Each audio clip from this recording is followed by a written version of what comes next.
अभड़ा अभड़ा कौन आपण माने जानती? श्रीमंदिर रोष घरे जो चाउल थाए रंधा ताहाको कहती अमुणिया अन्न। अमुणिया अन्न जेतले रंधा हो जाए ताहाको कहती अन्न। अन्न जेतले रोष घर बाहरी आसे ताको कहती छेक। से छेक जेतले भैरवी पीठरे रहे ताहाको कहती भोग। भोग जेतले तीन ठाकुरंकु लागी हुए ताहाको कहती नैवेद्य। नैवेद्य जेतेबेले महा विमलांक पाखे लगी हुए ताहा महाप्रसाद हो जाए। आउ सेही महाप्रसाद जेतेबेले पंच परमेश्वरंक पाखे लगी हुए ताहा कैवल्य हो जाए।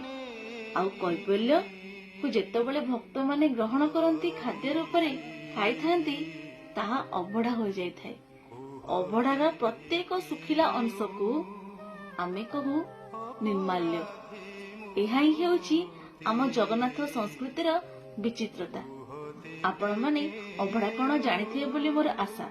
जदि भी किए जानी नाहंती तांको ये भिडियोटी शेयर करिवे और आम जगन्नाथ संस्कृतिर प्रचार प्रसार करिया को भूलिबे नाही। जय जगन्नाथ।